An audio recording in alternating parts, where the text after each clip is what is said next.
Good afternoon, everybody. Thank you so much for being here today. We're going to go ahead and get started. Please feel free. There is plenty of food. Continue to eat. Get up if you need to. Restrooms are out in the hall. But we are going to go ahead and get started. My name is Jake Loesch, and I have the privilege of serving as the Executive Director of the Citizens League. And I'm so excited to be here today. Thank you all for joining us. Celebrating the success of the 2024 Capital Pathways interns and this incredibly talented, dedicated group of young people. Can we start with a round of applause for all of the interns that are here today?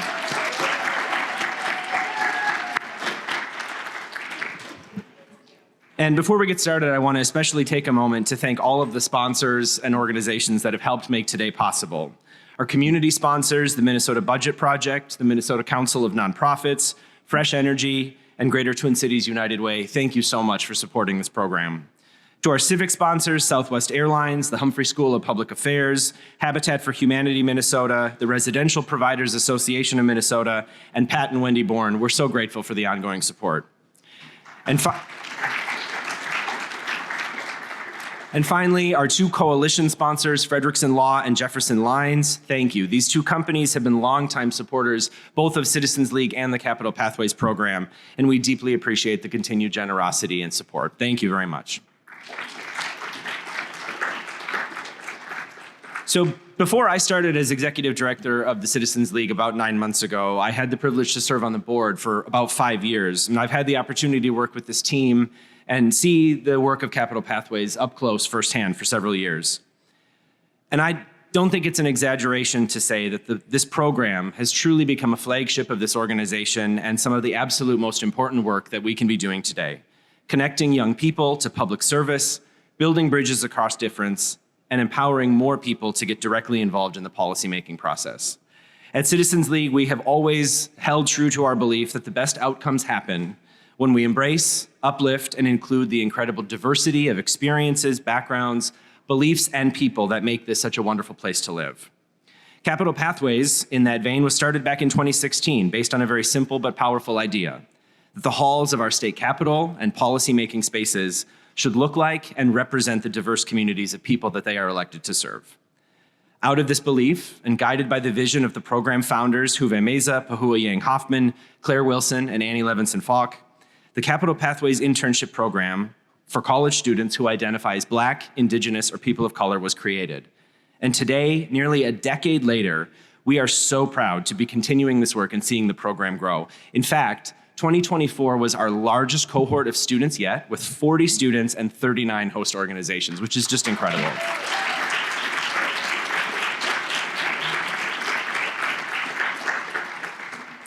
And of these students, we had 14 new host organizations that had never hosted an intern before join us this year, and students representing 16 schools across the state, 25% of those from schools in Greater Minnesota, which has been a huge goal of this program to continue to expand and provide opportunities, not just for students in the Twin Cities or metro area, but also across the entire state. So we're so proud of that growth, and we'll continue to be focusing on how we can attract more students from Greater Minnesota and universities. But in total, with our graduates that we are celebrating here today, the Capital Pathways Alumni Network now includes 300 people and more than 100 host organizations that have been a part of making this program possible. That is just outstanding. Take a moment to think about it. Because of this program, 300 new people, young folks, college students, have gained firsthand experience with policymaking and their government in opportunities they may not have had otherwise, pathways they may not have seen or known were available to them. Many of those folks have gone on to continue their experience and turn them into careers where they're continuing to leave their mark and make an impact. Capital Pathways alumni today are serving in elected office. They're working at the state legislature and in government relations and lobbying roles. They're supporting nonprofit and advocacy organizations, even working on Capitol Hill in Washington, D.C. This program continues to thrive and make an impact on our communities because of the incredibly smart and talented and dedicated young people who commit to this program and enroll in it. And we're so proud to celebrate them today. But I also have to say the success of Capital Pathways relies on our outstanding host organizations and partners who see the importance of this work and don't just talk the talk, but they do the work. They make an active commitment and they invest in this program and take the time to host an intern ensuring that these young people have a seat at the table. That's really important and it's meaningful and it's making real change. So to all of our host organizations this year, I want to say thank you very much for your partnership. Can we have a round of applause for all of our host organizations?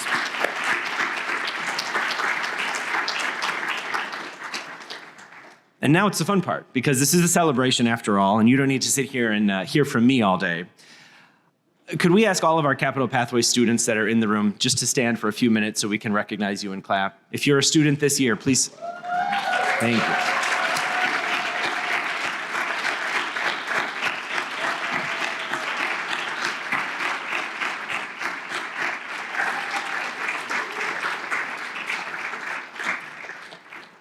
I hope you all feel very proud of what you've accomplished. Feel free to take a seat. That's okay.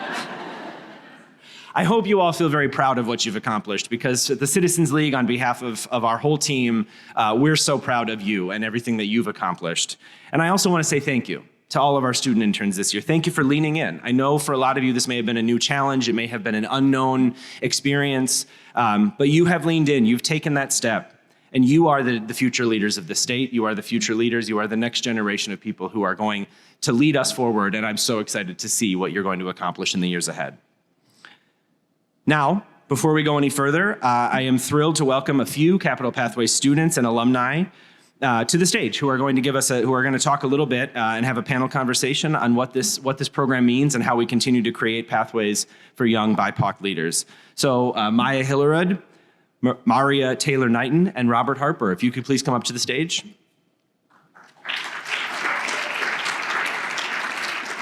Thank you. And finally, please join me in welcoming someone you all know very well, Kalia Zhang, our Capital Pathways Program Manager.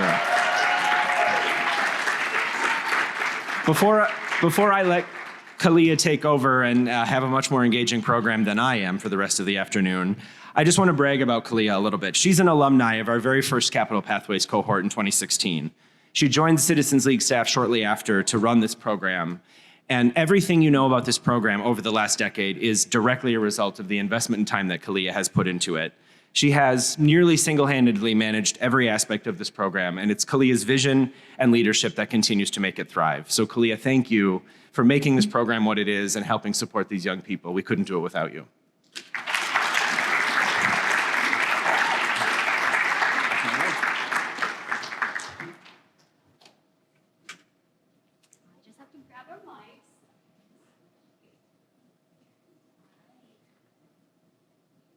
Testing. Okay, can you hear me? Perfect. Well, hello everyone, and thank you so much for joining us today. It is great to see all of your wonderful faces. A lot of familiar and old friends and some new ones, so thank you for joining us. So as Jake mentioned, my name is Kalia Zhang, and I am the Capital Pathways Program Manager. Throughout these past few months, I've really had the opportunity to get to know and get to work with our amazing student cohort this year. And today, I have the pleasure of moderating a panel conversation with two of our current students and one of our program alumni. So before we do dive into this panel conversation, I do want to do just a brief round of introductions for all of our panel members. And we will just start with Robert, who is sitting to my furthest left right over here. So Robert is an alum from our inaugural cohort in 2016, and he interned with O'Rourke Strategic Consulting at the time. He also just joined our board as a new board member this year, and today he is the senior manager of community contracting for Vizient, where he works to connect diverse and local businesses to national supply chain opportunities in the healthcare system. So next in the middle here, we have Maya. Maya is one of our current students this year, and she interned with the Minnesota Department of Transportation. So Maya recently graduated from Gustavus College with a double major in financial economics and philosophy. So congrats, Maya. That is a huge milestone. And then finally, we're joined by Maria. So Maria is also part of this year's cohort, and she interned with Ad Allies. She is a rising third-year student at the University of Minnesota Twin Cities, where she's currently studying political science with a minor in sociology of law. So first, I just want to thank you three. So thank you three for having this conversation with me and for being willing to share your insights about what it means to be a young BIPOC leader in public policy making. I'm super excited, and I think we are all super excited to hear more about your experiences and also about the importance of what it means to elevate BIPOC leadership and what it looks like and what it means to really carve out a space for your voices to be included and heard in the process. So I'm just going to say that I do have some questions prepared, but let's all keep this conversation fun, okay? So if you want to respond to each other or add your own questions to the mix, feel free. This is your time, this is your space. So I will kind of let you all take the lead and we'll let you take us where this conversation will lead us, okay? All right, so the first question that I have is for our two current students. So that is Maya and Maria. And the question I have for you two is, during your time as interns, what were some of your most powerful learning moments? And from these learnings, are there any key takeaways you will carry with you into the future? And Maria, because you have the mic, how about we start with you, okay? Testing. Okay. Hi, I'm Maria, like Kalia said. The biggest takeaway for me during the internship was the accessibility of the program itself, but also to working in the Capitol. And of course, the Capitol is accessible to all Minnesota residents and even people from outside the state, but not too many people know like what time an education committee meeting is at. It's at 10:30 on Wednesdays, but it's not accessible in that way. If you are not someone who is testifying that day or even knows what's going on and knows the calendar schedule, you're most likely not going to know. Even if you have a bill in mind that you want to know more about. And so for the average Minnesota resident, it's kind of like what you see on the news is like what you're going to get. And so I think for me, the biggest takeaway was knowing that although this space is accessible to everyone, it's not, because it's kind of like a little club in a way, in like a private little like world of its own. And so if you know people that know people, or if you are someone that's interested in it yourself, you're probably going to be able to get in those spaces. But I think for me, learning how to make these spaces much more accessible and enjoyable to all Minnesota residents. That was so nice. I definitely agreed with what you were saying about the 10:30 committee hearing. Mine was at 8:30, which is also not really accessible if you have like a 9-to-5 job or if you have to stay home and watch kids. Like it's publicly available. You can live stream it and you can attend the committee hearings, but it's not accessible in the way that most people, unless they're doing policy work as their job or they are privileged enough that they don't have to, have a second income, or, maybe they're living on one income. Those kinds of people don't always have the ability to go and testify. So even if you can watch it, you don't get to share your voice at those committee meetings. And then before we came up here, we were actually kind of talking about early on in our internship how we were looking for the committee rooms. And I don't know if you had to go to the basement hearing room, but the basement hearing room is not the floor below the first floor. It's actually 2 floors below, which I learned the hard way. But yeah, so I think one of the biggest takeaways is that, like you said, it is accessible. It's like a door that's unlocked, but it's a hidden door. And you need to know how to look for it, where to look for it, and how to find it. Even though it's unlocked, it's not really well known. So I think that's one of my big takeaways, is that moving forward, I'm going to try and share with more people the location of that secret door so that they know how to get in as well.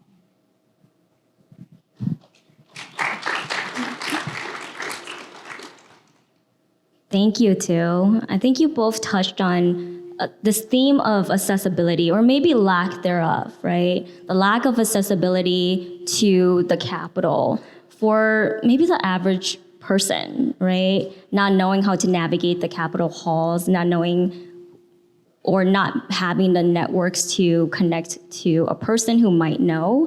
And I think, not a plug, but that's why programs like Capital Pathways are so important.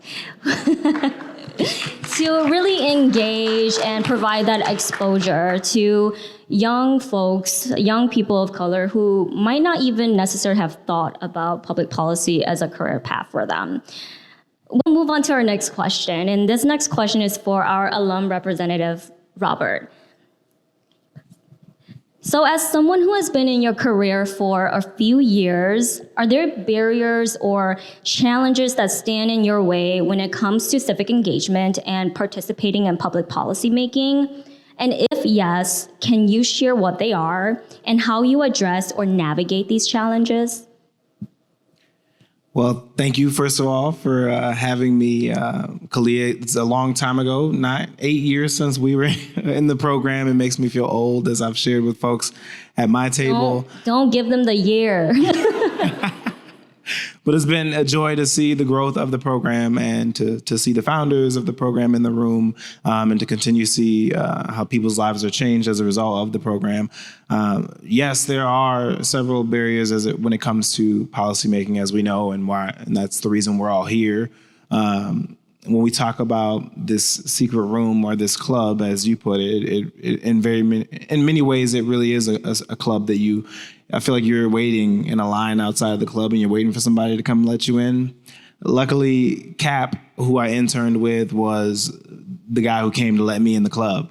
I feel like we walked into meetings with legislators unannounced. Cap is very good at jumping on somebody's calendar when he wasn't on the calendar. And I would just walk in these rooms and observe and listen, and really not understand at the time how much that would impact the trajectory of my career at the time. I was an intern as a senior sociology criminal justice student and planning to be a probation officer. And thank God I didn't do that. This program really pushed me into the field of policy, went to the Humphrey School, got an MPP as a result. And I think that there are a lot of things that you can do with that. When we talk about those barriers, though, I think one thing I do want to mention is that Black and brown folks are used to not being able to get in the front door and having to go around the back. And so that's how I approach policy in a lot of ways. I sit here with an MPP as someone who's applied to many policy roles in my career and never really got one. And yet I still find ways to influence everyday policy decisions, whether that's from nonprofit positions, where I was senior director of business consulting at META, which prepares Black and brown entrepreneurs for capital and scaling their business over the last couple of years, and now doing that work with Vizient, where we're connecting Black and brown entrepreneurs to multi-million-dollar contract opportunities. And as I shared with my table, I think there are a lot of things that you can do to help you navigate those barriers. But I would say, first and foremost, make sure you acquire all the tools that you can to learn how to navigate those systems. And MPP was a really good way for me to do that. Through my own consulting firm now, I find ways to impede barriers that Black and brown folks face in community, and especially when it comes to resources that were intended to benefit us. And so I try and use my tools and resources and opportunities and spaces that I exist in to advocate for the folks who need it most, because we know that nonprofits who claim that they're serving our interests, programs who claim that they're serving our interests, dollars that are allegedly being invested in our communities aren't landing where they need to be most. And there are no better people to correct that problem than the folks who are graduating from this program. So that would be my answer.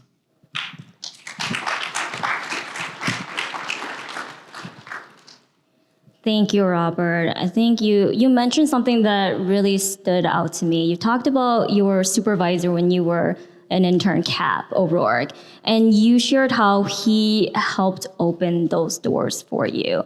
And then you also mentioned that now you're in a position where you're also open to being willing to open doors for those that came behind you, right?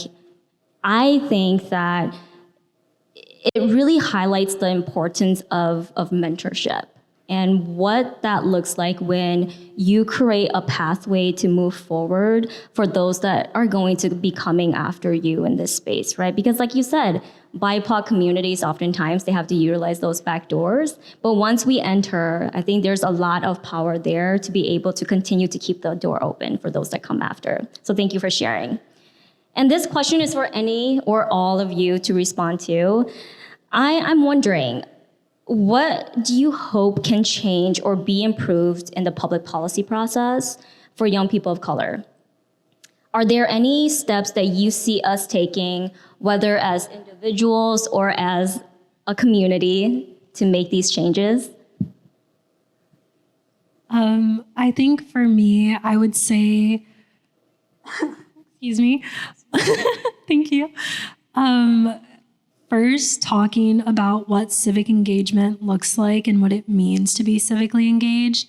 I know we always talk about like registering to vote, especially during election years, as this one is, and making sure that people know like where to vote. But I don't think people really take it upon themselves to learn how to be civically engaged each year, 365 days a year.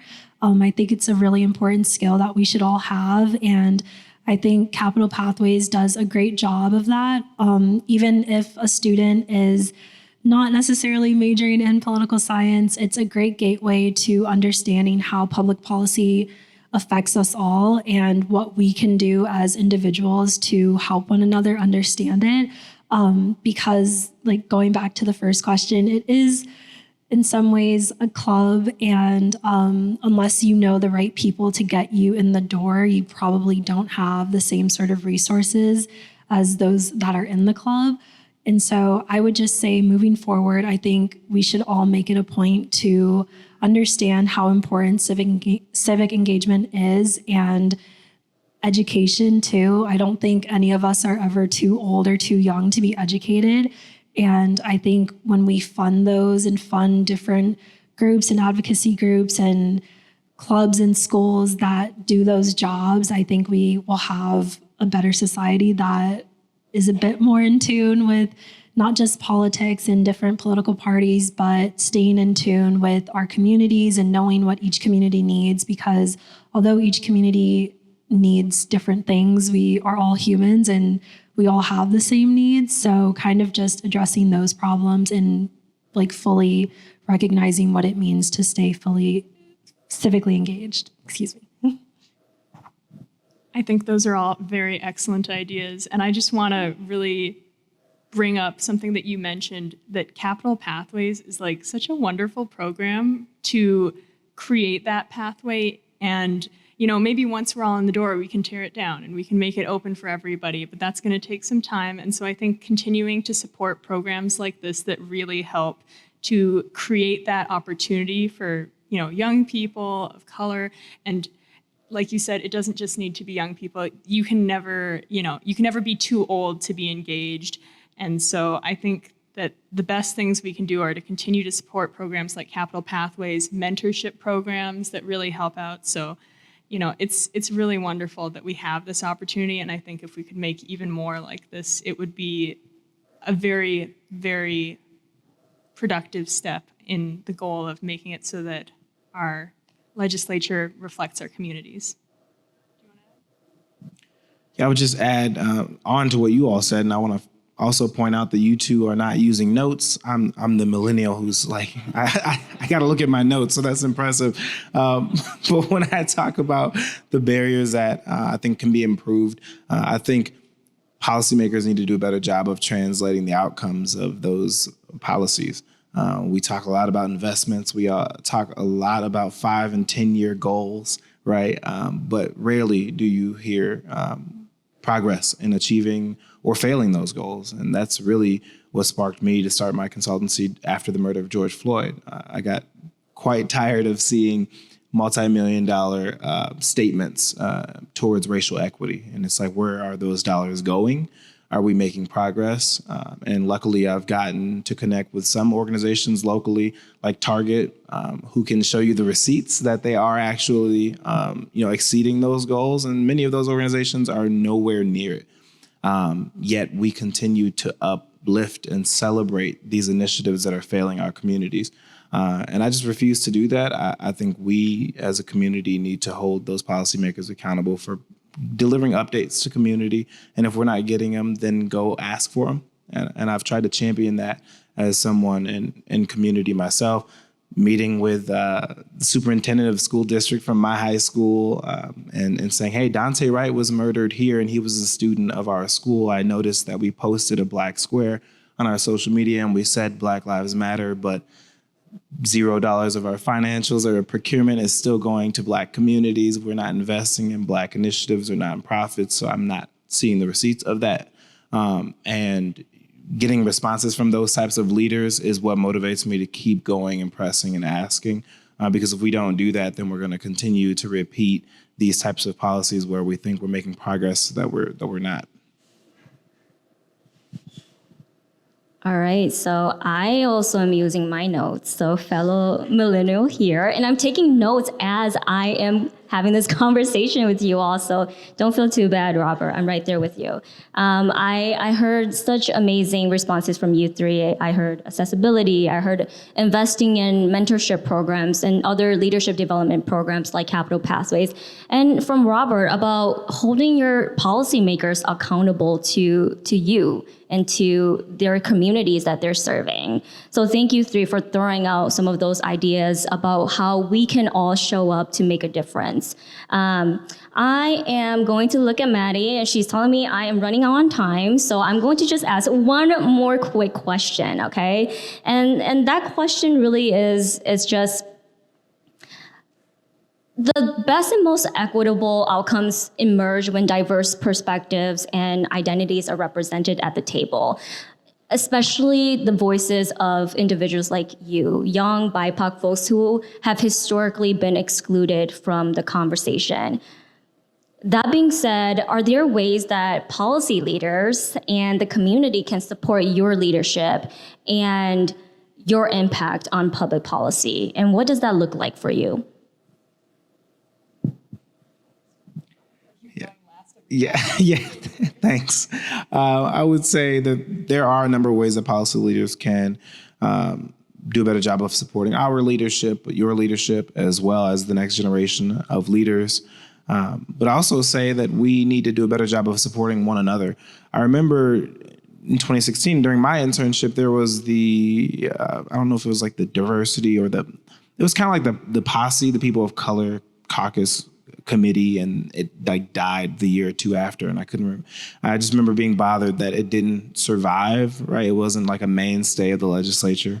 And then I would continue to see Black and brown folks running against each other in districts and attacking one another, and I just kept wondering why we weren't looking for other seats or uplifting one another, and trying another approach rather than just, swapping each other out and trying to say, hey, I can approach this issue better than my representative, so vote for me. I think we have to start doing a better job of finding the strengths of folks who we don't agree with on everything, and utilize that strength in that area and find other ways to plug ourselves in rather than trying to constantly replace someone else. That's what I would say.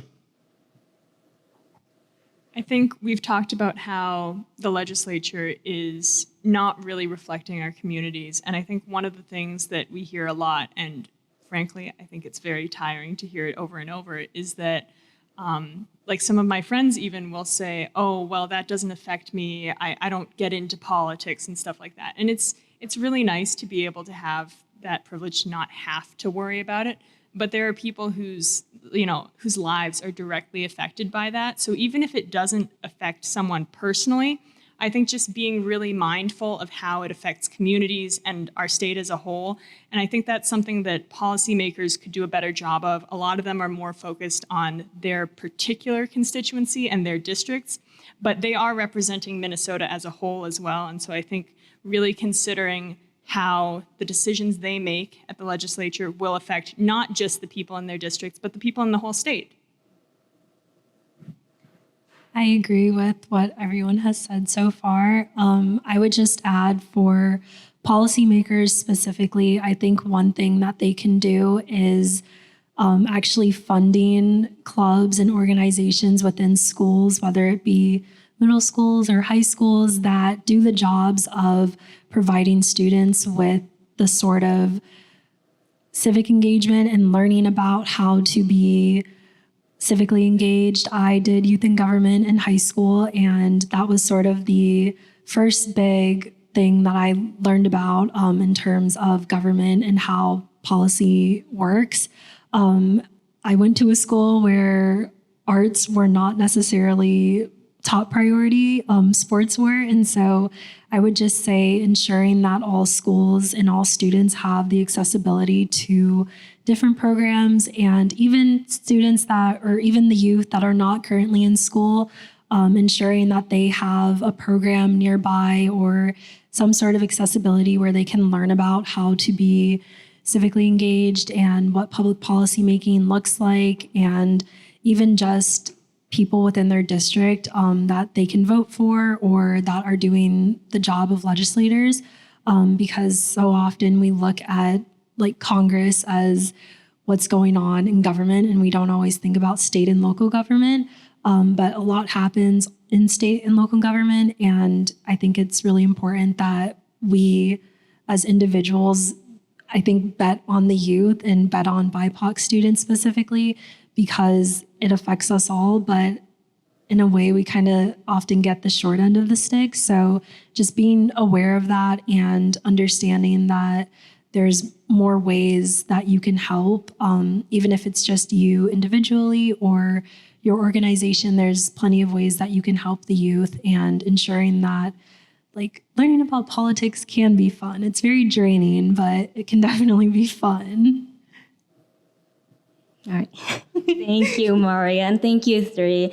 I'll move us to our quick Q&A portion, and I'll just maybe follow up on some comments that were already previously shared by, one or three of you, and also maybe a quick just follow-up question as well too. Maya, you mentioned this. You talked about how you have people in your life who choose not to engage because they have that privilege not to. This question is within the same vein. Nowadays, many people choose not to engage with politics and policymaking because of how partisan and divisive it has become. Are there any fun ideas or creative methods that you have used to pull your friends or family back into the conversation? And this question is for any or all of you to answer. Yeah, so I agree that I think the partisanship of, and there's nothing wrong with that, but the extreme nature that we have currently, I think really stifles collaboration. And so when I talk about issues that I find important, I don't talk about them as a Democrat or a Republican issue. I talk about them solely as, what would this bill address? What would this policy address? And I don't say, oh, well, a Democrat brought this bill, because I think people, vote along party lines a lot. But if you just talk about the policies themselves, I think a lot of us have very similar goals, and so I think that's one of the ways that I've done it, because I know that in my neighborhood, there are a lot of Caucasian people, and I do know that some of them will vote for someone that I wouldn't. And even though we don't share all the same values, I know that I can meet them at a middle ground on certain aspects, and then I feel like I can kind of drag them back a little, And so that's how I get involved. I'm like, I know this is something we share. This is a cause that we both have very similar ideals for. It doesn't matter who brought it forward. I think that's how we should talk about issues, is not based on, which party issue it is, because education should be something that's important to everyone. Healthcare is important to everyone. These shouldn't just be a priority for one side or the other. I agree with what Maya said.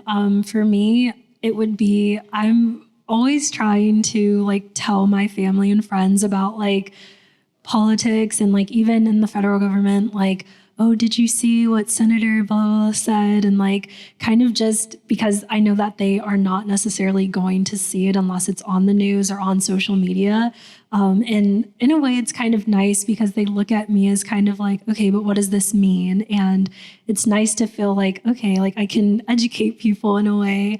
And that's really what I try to do. I really like to educate myself on issues, especially seeing things in the media. It's usually not depicted. It's kind of depicted in a biased way. And so I like to read and like watch documentaries on things because I think that's the best way to educate myself because I can't educate other people if I don't know what I'm talking about. So I think for me, I try to spend a lot of time learning about things for myself, but then also like if other people around me have questions, I try my best to like either answer those or provide them with like resources to learn more about things.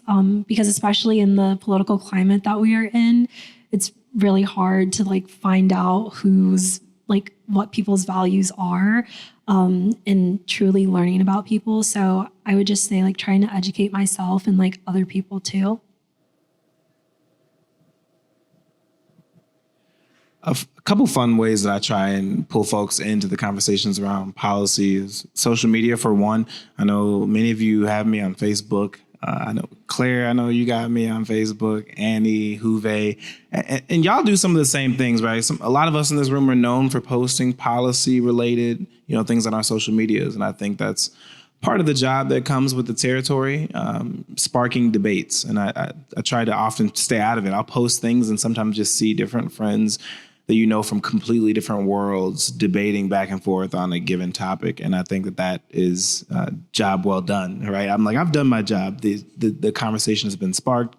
Hopefully someone learned something. Another thing I do that's really cool is I love to wear shirts that get a rise out of somebody. So I have this hot pink shirt, right? And it says, racist people suck. And I love the shirt because like I'll walk into a restaurant and white people are just like, look at this shirt. And I'm like, it's not a Black Lives Matter shirt, right? Like, because there's things that an organization or a movement does that you can disagree with. But fundamentally, you can't disagree with this statement that racist people suck. And so if you make a face, it tells me all I need to know. And so those are some of the fun things that I try to do. All right, thank you, three. I mean, we've heard it here today. There are so many different ways to bring people in using common tools or common points of connections to continue the conversation. So thank you for sharing a few.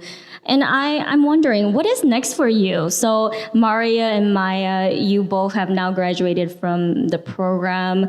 And I know that you have some really exciting things in store. And Robert, you're a few years out, but I know that you're also involved in really, really exciting things in your life. So like, let's share with the rest of the group here. Do you see yourself staying engaged in public policy and advocacy work? Like, in what ways do you see yourself staying engaged and keeping connected? And what's next for you? Well, this summer I will be working at the Ramsey County District Attorney's Office. Thank you. And I will also be doing a fully virtual fellowship that is geared towards ensuring that youth know more about civic engagement and what they can do to ensure other people around them are fully informed.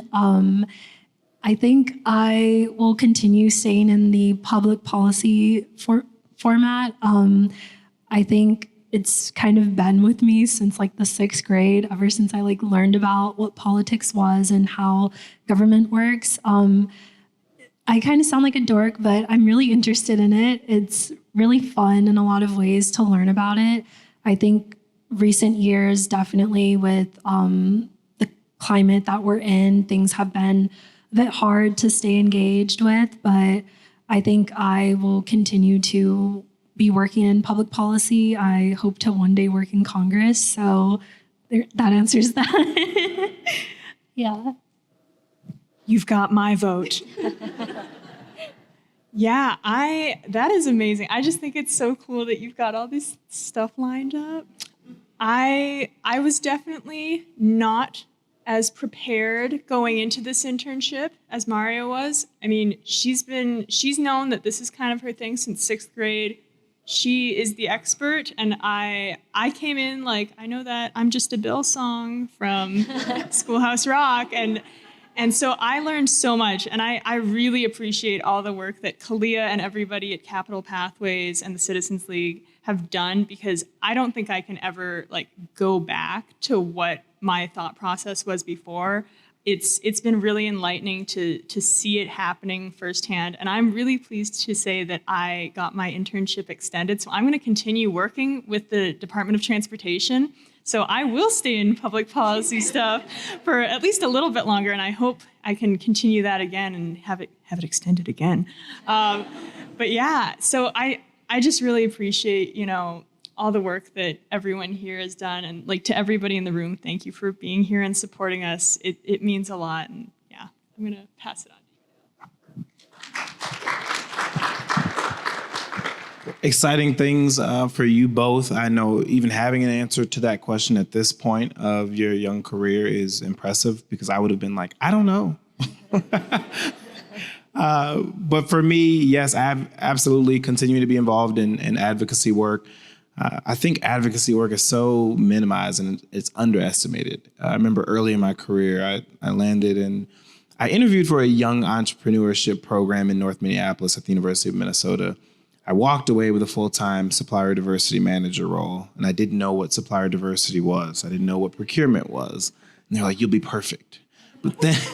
And then as I got into the job, I started to realize that it was because of the way I answered questions in that interview as it relates to advocacy. And I think we as people of color are the best to advocate for others coming up in circumstances that we can relate to, because we understand the consequences of inaction or, not being there, or in this instance, championing a Black or brown business owner and helping them get a contract that they've already proven that they're capable of and their business is qualified for. They have all of the licenses, they have the insurances, but they don't have the right skin color or the connection or network to get the contract. And so when I think of advocacy, it's something that I'm forever going to be involved in.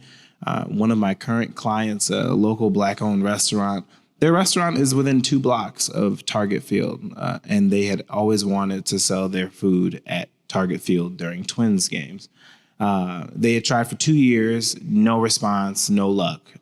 And within 2 weeks, we were able to get them into the stadium, selling their burgers, their cookies, and even more. And I tell that story because you hear about these racial equity commitments, you hear about economic inclusion buzzwords, maybe from organizations like the Twins.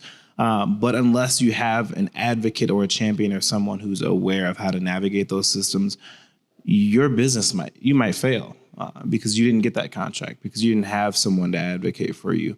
And so when we talk about policy, when we talk about advocacy, I think it's important for us to think about the different hats that we need to wear in different rooms on different issues, because if we don't, there are significant consequences that can be had. All right, thank you, three. I mean, I know I can stay up here and chat with you three all day, but we are going to have to wrap up this panel conversation. I just want to say that within an alumni network of now 300, we unfortunately were not able to include everyone's voices in this conversation, but I'm so grateful to have you three. Oh, do you have something to say? Oh, okay. With that being said, I feel guilty that some of our alumni weren't able to be here. And so Shaniqua Johnson, St. Paul City Councilwoman and our cohort member, I wanted to give a shout out to her. And when we talk about advocacy, I want everyone to continue to stay involved. When your friends and peers start running for office, go door knock for them. My good friend Ron Harris suspended his campaign for Congress, but I remember we raised as much as we could and we championed him, as long as he ran that campaign. So make sure that you continue to be involved and get in good trouble with good folks like Fatima out here as well. Ditto to what Robert just said. But anyway, no worries.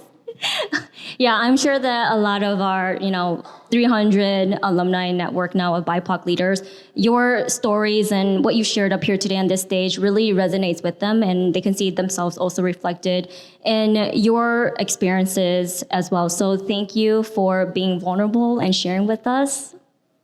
And I am just going to wrap us up here. Thank you.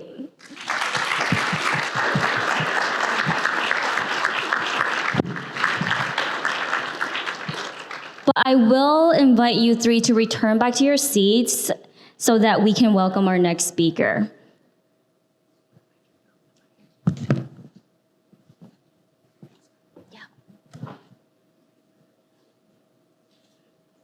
All right. Well, I have the absolute honor and privilege of inviting Juventino Meza to the stage. So just a little bit about Juve. He is one of the co-founders of Capital Pathways, and we really wouldn't be here without his vision for a more inclusive and representative state of Minnesota.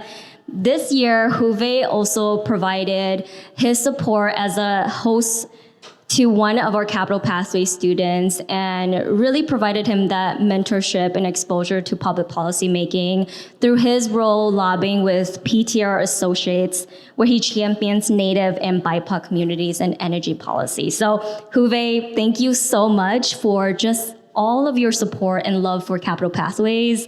Whenever I have a favor or need anything in relation to Capital Pathways, I know I can just send you a text and you always make it happen. So thank you for always being there to support, and I'm so glad to have you here as a speaker. Thank you.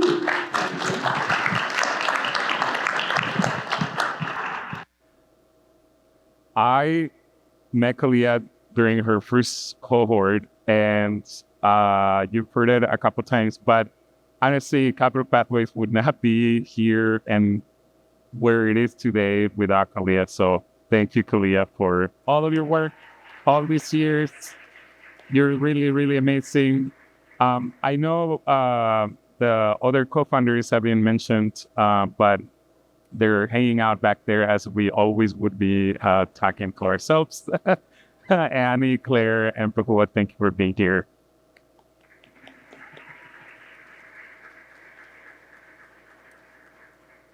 I'm really honored to be speaking. People who have spoken here before the Capital Pathways celebration, the governor, my favorite Minnesota Supreme Court Justice, and McKay, state commissioners, and other legislative leaders. So it's really humbling to be able to speak to you tonight. My name is Juventino Meza, and I was a lobbyist this session with PTR Associates, which was founded by former Senator Patricia Flores Ray, the first Latina senator in Minnesota. PTR Associates was a Capital Pathways host for the first time this year. Our intern couldn't be here, Marvin Ruiz, who just finished his 2-year program at the St. Thomas Daugherty Family College. And lucky for us, we also provided a paid fellowship for Alejandro Caceres, who was a Capital Pathways intern 2 years ago and now attends the Humphrey School of Public Affairs because of his involvement in Capital Pathways. If I can say a little bit about working with former Senator Patricia Torres Ray. I grew up being an advocate for immigrant rights work since I was in high school on the Minnesota DREAM Act. And so Senator Torres Ray was always someone who opened her door and was welcoming. And so for a young person like me to kind of grow up knowing who she was all these years, and 15 years later, I get to actually work with her. It's quite amazing, and the kind of leadership opportunities that you get access to when you're part of this network and this work. I also get to access her calendar, which is very powerful. She probably wouldn't like that I said that. But thank you to all of the hosts for taking on the responsibility of providing this internship to a student. It makes a huge difference. And thank you and congratulations to all of the interns. We are really proud of you for taking a chance on Capital Pathways and for being here. Congrats.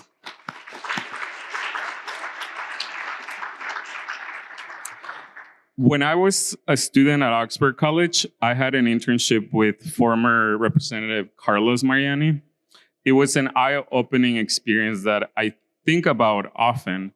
I never thought that I, being an undocumented student in high school, could get an internship at the Capitol. I never thought that I could be part of conversations about policy. I never thought that I could be engaged in conversations about all kinds of policy and not just immigration-related policy. My experience with Representative Mariani really opened my mind to bigger things and to reach higher. Being a host is more than just getting extra help. For me, it was about showing Marvin, our intern, all of the ways that policy is made. For those of you who work at the legislature, you will understand this, but for those of you who are not there all the time, you'll appreciate this. Policy is not made necessarily in the hearing room. Many think that policy is made during session, and the reality is that a lot of work happens before session even begins. Policy is made in conversations in the hallway, during meetings via Zoom, during conversations on the phone, after doing some research, consulting experts, and of course, legislative proposals are finally written by the revisor's office. I often tell people that legislative affairs policymaking is a physical sport. You cannot do this remotely. You have to show up day after day, and not one technique works. Each lobbying group is different and approaches lobbying in different ways. I hope that as students, you were exposed to many ways that policy can be made and how to get something to the finish line. Since Capital Pathways started, I have been able to meet many students during their internships and after. I mean, you've seen Robert, where other students have gone to elected office and to many other roles. And I think for those of us who have been involved in Capital Pathways for a while, we really want you to make ourselves available and let you know that you can reach out to us about anything. Reach out to us if you want to talk about law school. I went to law school, unfortunately. And if about lobbying, I mean, you have Fatima who owns her own lobbying firm. You have people who work at the Department of Public Safety. Hey, Viv2. Come talk to Viv2. And there is a bunch of other people who are also legislative affairs folks. Reach out to us, not just during session, throughout the year, throughout your career. We are here for you.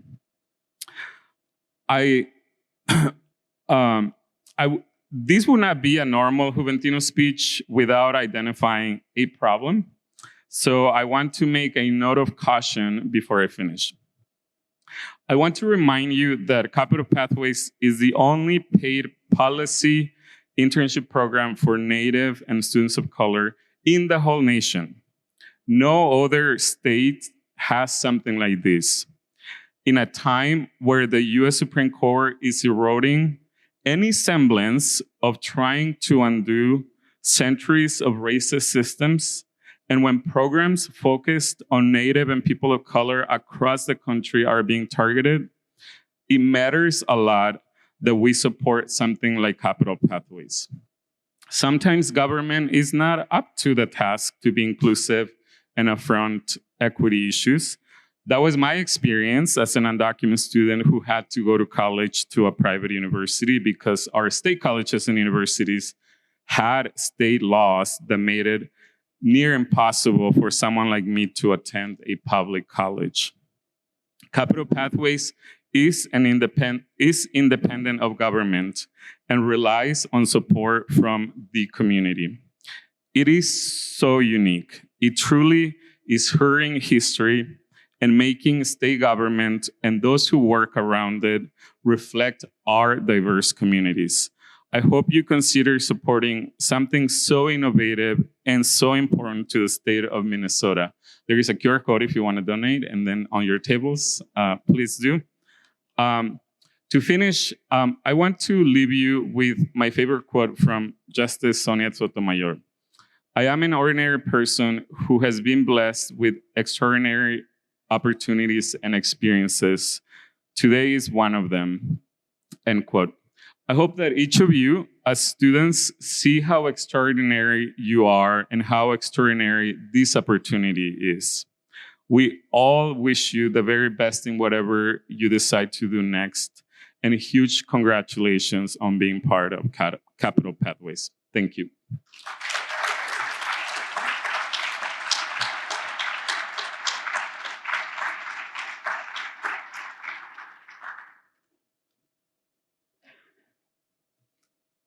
Thank you, Juve. And Juve is going to stay up here with me for a moment. We are going to have our graduation ceremony where we're going to take a moment to really just honor and recognize our entire cohort of Capital Pathways students this year. So if I can have you, who is a part of this cohort, if I can have all of our students come up to the front, and Maddie is to, I keep forgetting that this, if I move this away, you can't hear me. Anyway, Maddie is to my right over here. So if you can all just stand up and line up where Maddie is, that would be great. So all our Capital Pathway students, please get up and line up where Maddie is.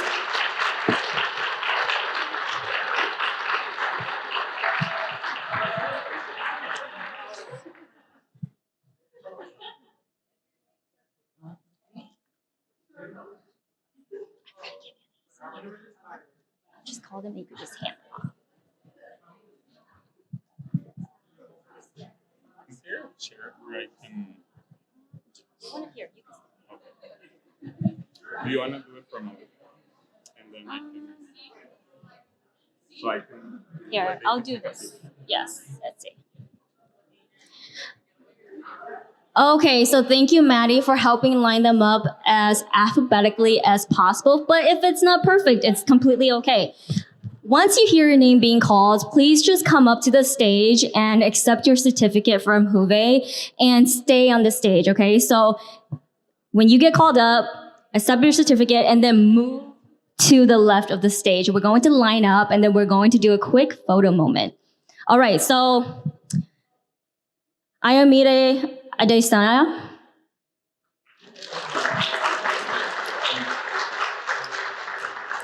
Rebecca Elmehu.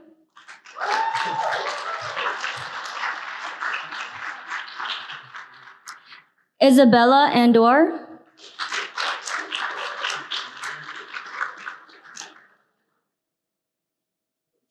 Tanaya Chappell.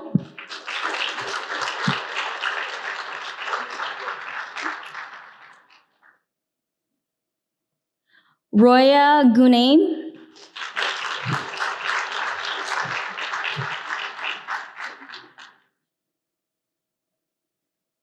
LaShawn Greer.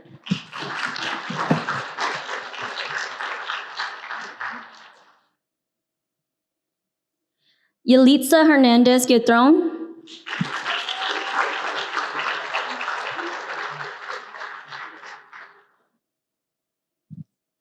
Maya Hilliard.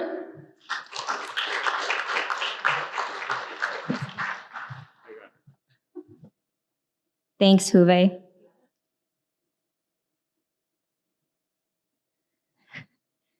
Emily Hodge.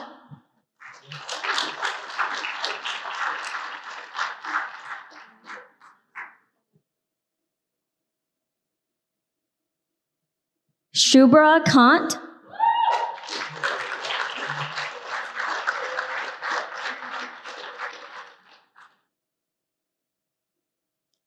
Elizabeth Landher.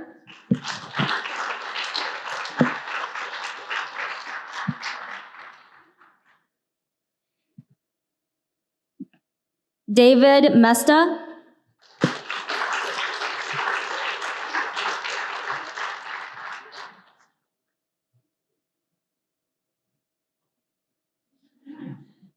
Arushi Nair.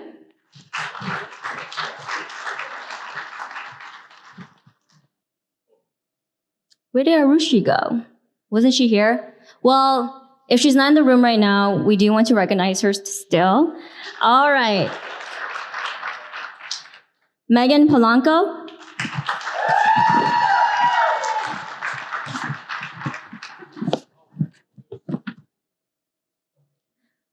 Lawrence Smith.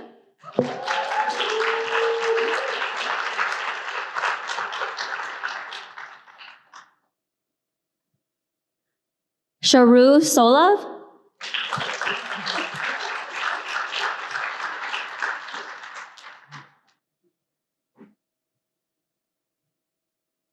Haimana Tadase.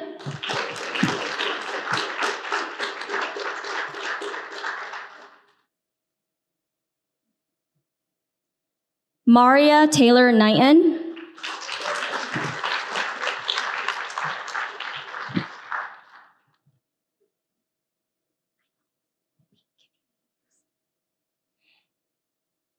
And we have your certificate, Nate. So Nate Ellis will give it to you in a bit. Nate Ellis, please come up.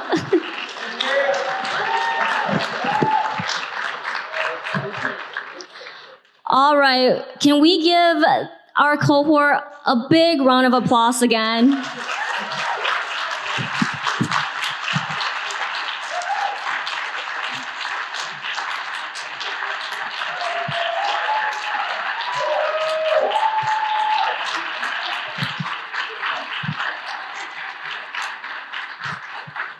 And as photos are being taken, I cannot forget to mention our additional students that were unfortunately not able to join us today. We do want to also recognize them as well too. We have Anna Alvarez, Hawa Kabduali, Putri Kahudi, Araya Crosby, Trong Dam, Isil Hernandez, Mayande Mamba, Sakia Mohammed, Naima Mohammed, Atitra Nair, Mohammed Shukri, Diana Senchi Sanchez, Kai Yang, and Damaris Arguelone, Aisha Abdullahi, Isabella Ruscani, Marvin Gonzalez Ruiz, Kai Manuel, and Andrew Mutoni. So these students were not able to be with us today, but please give them a round of applause as well too.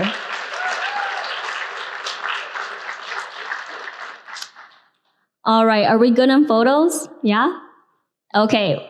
Well then, thank you all. I will ask you to exit the stage and return back to your seats for now. Oh, did you already take one? Okay, nope. So we're going to give us a moment. We're going to take a group photo first. Thank you, Jesse.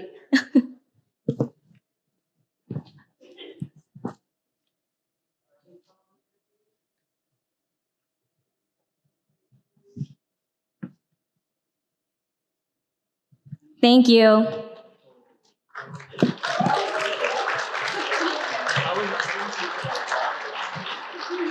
I don't know, someone.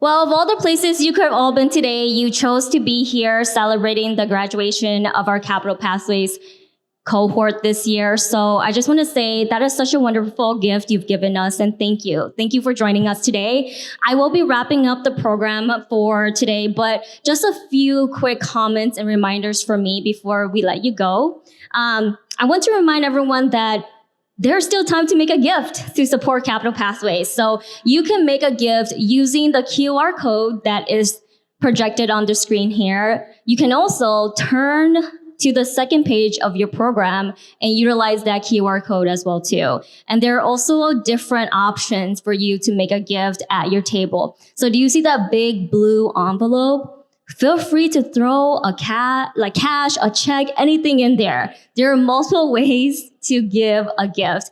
And I really want to just remind you all that Every gift, no matter how big or how small, it truly makes a difference. It helps us continue to open access. It helps us continue to create opportunities for our young BIPOC leaders in public policy making. So if you were remotely even inspired or touched by anything that you heard or saw today, please do consider contributing to the program.